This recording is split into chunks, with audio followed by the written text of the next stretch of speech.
ஆமா.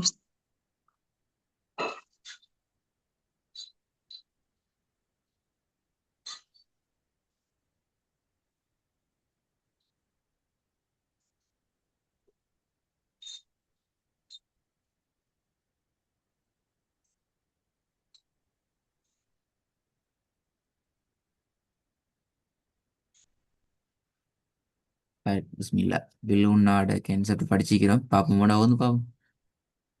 ரெடி ஆயிட்டு வர சொன்னேன் அப்படித்தானே? ஆமா உஸ்தாத். ம். பிஸ்மில்லாஹிர்ரஹ்மானிர்ரஹீம். وَلَمْ يَكُنْ لَهُ كُفُوًا أَحَدٌ. சின்ன ஹாவை கொஞ்சம் எடுத்து ஒதுங்க. குஃபுவன் அஹது. وَلَمْ يَكُنْ لَهُ كُفُوًا أَحَدٌ. ம். ரெண்டாவது. وَمَا هُوَ بِقَوْلِ شَيْطَانٍ رَجِيمٍ. ரஜீம். وَمَا هُوَ بِقَوْلِ شَيْطَانٍ பி க பி رَجِيمٍ. கௌலி. பி கா தூக்குங்க. وَمَا هُوَ بِقَوْلِ شَيْطَانٍ رَجِيمٍ. மூணாவது.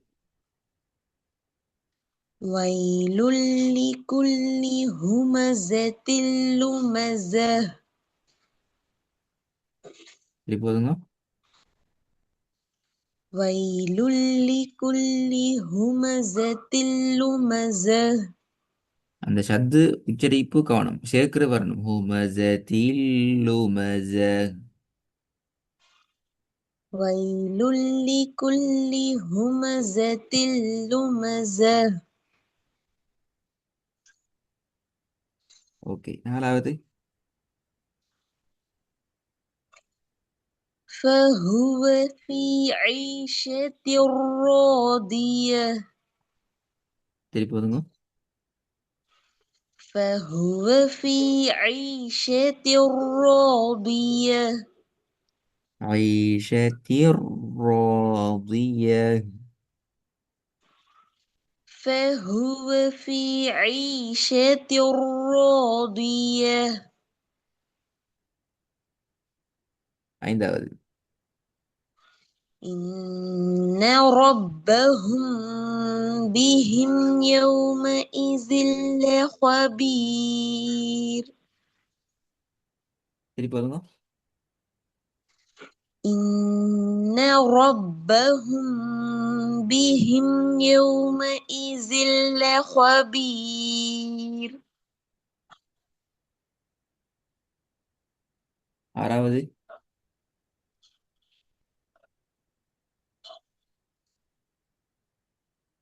يَوْمَئِذٍ يَصْدُرُ النَّاسُ أَشْتَاتًا لِيُرَوْا சரி. أَعْمَالَهُمْ. ஐன் வரல. ஐனுக்கு முன்னு கலிஃப் வரணும். அஅ்மாலஹும். يَوْمَئِذٍ يَصْدُرُ النَّاسُ أَشْتَاتًا لِيُرَوْا أَعْمَالَهُمْ. திருப்பி போதுங்க. يَوْمَئِذٍ يَصْدُرُ النَّاسُ أَشْتَاتًا لِيُرَوْا أَعْمَالَهُمْ. ஓகே. ஏழாவது வாங்க பார்ப்போம்.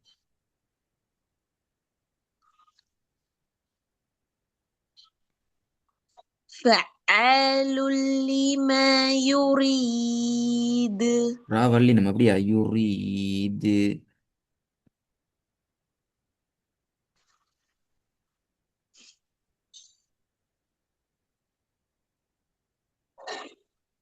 இல்ல உஸ்தாத். ம். فَعَّالٌ لِمَا يُرِيدُ.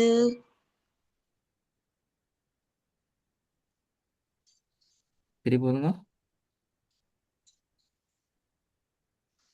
فعال لما يريد.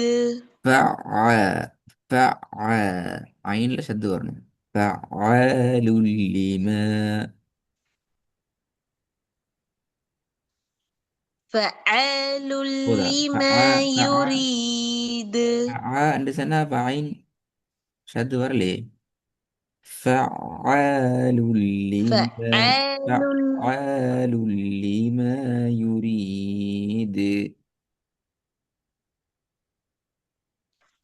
فعال لما يريد.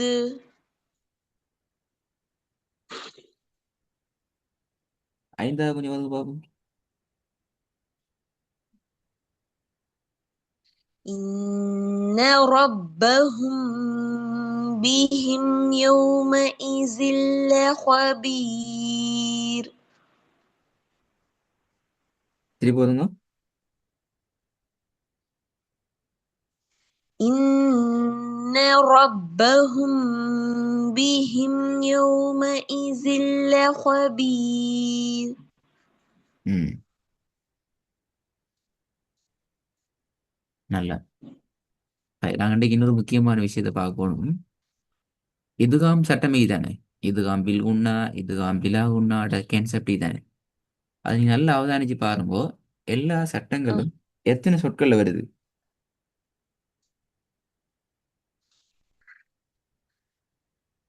5.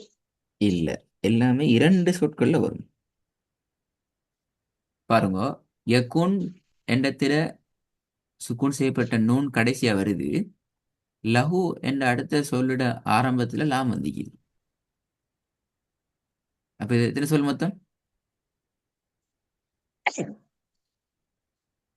எத்தனை சொல் சம்பந்தப்படுது சட்டத்துல?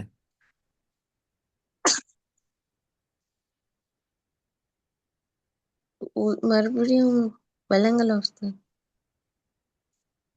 யகுன் என்ற முதலாவது சொல்லினுடைய இறுதி எழுத்தாக சுக்குன் செய்யப்பட்ட நூனும், லஹு என்ற சொல்லினுடைய முதலாவது எழுத்தாக இதுகாமுடைய எழுத்தில் லாம் வந்திக்குது. அது விளங்கினா? ஆ அப்ப எத்தனை சொல் சம்பந்தப்படுது, தொடர்புபடுது?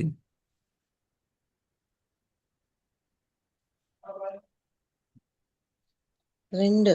இரண்டு சொற்கள் சம்பந்தப்படுது. அப்போ இதுகாமுடைய கான்செப்ட்ல எல்லா இதுகாமுடைய சட்டம் என்றாலே கண்டிப்பாக எத்தனை சொற்கள் சம்பந்தப்படணும்?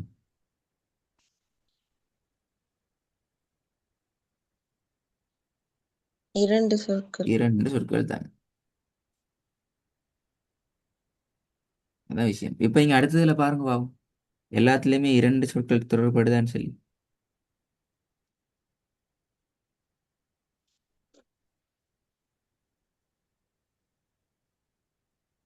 இரண்டாவது பாருங்க, எங்க இது? ஆமா உஸ்தாத். ஷைத்தான் உண்டு, ரஜீம் உண்டு. மூணாவது சைத்தானியவது. முமஸாத்திட கடைசியும் லுமஸாட ஸ்டார்ட்டும். அது வந்து வயலுன் என்றதிட கடைசியும் ஆமா. லிகுல்லி என்றதிட ஸ்டார்ட்டும். ஐஷத்தின் என்றதிட கடைசி தாவும் ம். ரா என்றது அடுத்த சொல்லினுடைய ஆரம்பம். அப்ப இதில் நீங்கள் ஒரு முடிவுக்கு வரலாம். இதுதான் என்றாலே என்ன? இரண்டு சொற்கள்ல தான் கண்டிப்பாக வரணும். அப்படி இன்னொரு கேள்வி வந்தா, அப்போ ஒரு சொல்ல வந்துச்சு நான் என்ன செய்ய? உஸ்தாத் ஸ்டக் ஆகுது உஸ்தாத் வாய்ஸ். ஸ்ட்ரக் ஆகுறதுக்கு சந்தர்ப்பம். இல்ல உஸ்தாத் இப்போ okay. Right. அப்போ ஒரு சொல்லுல வந்துச்சு என்றால் இப்போ கேக்குது. இப்ப நாங்க பார்த்தோம் இரண்டு சொற்கள்ல வரணும் என்று. ஒரு சொல்லினுடைய கடைசியில் சுக்குன் செய்யப்பட்ட நூனும், ம். அதனை அடுத்து வரக்கூடிய சொல்லினுடைய ஆரம்பத்தில் இதுகாமுடைய எழுத்தும் வரணும். அப்பதான் அது என்ன? இதுகாமுடைய சட்டம். சட்டம். ரைட். அப்படி என்றால் ஒரே சொல்ல வந்துச்சுண்டா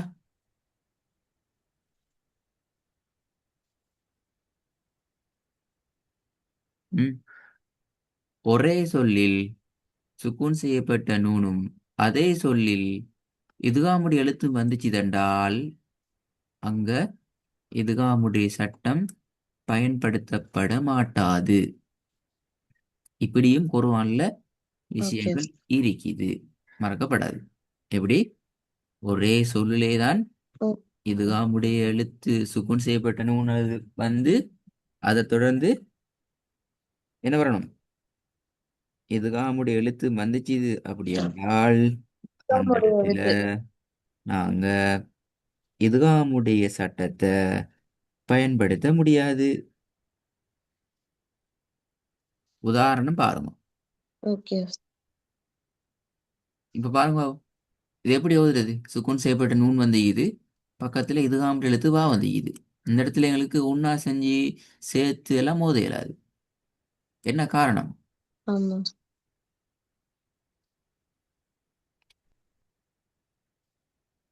என்ன இதுக்கு முடிய இது அடுத்த எழுத்து இல்லாததுனால.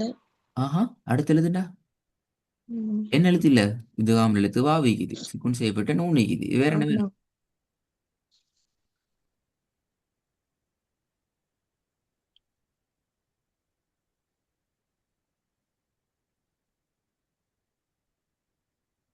ம். இது அப்படியே ஓதணும் உஸ்தாத். இது குன்னா கொடுக்க கூடாது. அதான் கேட்கிறேன் அப்படின்னா, ஏன் நாங்க அப்படி ஓதணும்? காரணம் என்ன?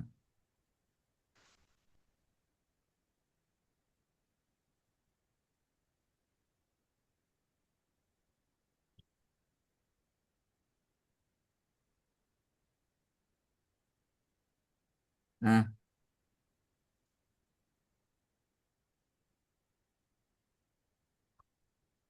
இது ஒரே சொல்ல வெரி வந்திருக்கும் குட். அதனால ஒரே உஸ்தாத். சொல்ல வந்திக்க, அதான் மெயின் ரீசன். அப்படிதான் நாங்க பார்க்கணும். ஒரே சொல்ல வந்திக்கிறதால அப்படி ஓத இயலாது, அவ்வளவுதான்.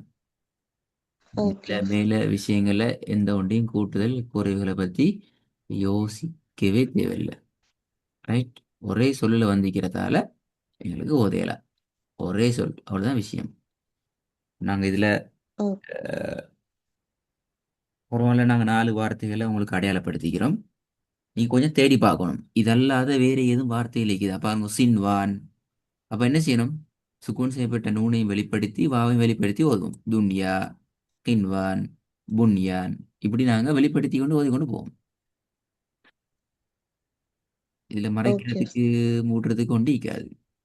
நீங்க குர்ஆன்ல கொஞ்சம் தேடி பார்க்கணும், இந்த மாதிரி வேற ஏதாவது எழுத்துக்கள் இருக்குதா இப்படி ஓதுறதுக்கு என்கிறத தேடி ஓ பார்க்கணும். ரைட்? பார்த்துட்டு எனக்கு இருந்தா எடுத்துட்டு வரணும் நாளைய கிளாஸுக்கு. இல்லைன்னு ஓகே. சொன்னா இந்த பாடம் மேலுக்கு இதுகாம ஃபுல்லா முடியுது. எங்களுக்கு ஒரே ஒரு சட்டம் இருக்குது, நாங்க அதை தனியாக ஃபுல்லா போடுறது அது ஒரு கிளாஸ்ல முடிக்கலாம். இன்ஷா அல்லாஹ் அடுத்த கிளாஸ்ல முடிக்கலாம் இது கிளாஸ் சட்டம். சரியா? ஓகே உஸ்தாத். ம். பார்த்துட்டு வரணுமா? ஓகே உஸ்தாத். ம். அஸ்ஸலாமு அலைக்கும். வலைக்கும் அஸ்ஸலாம்.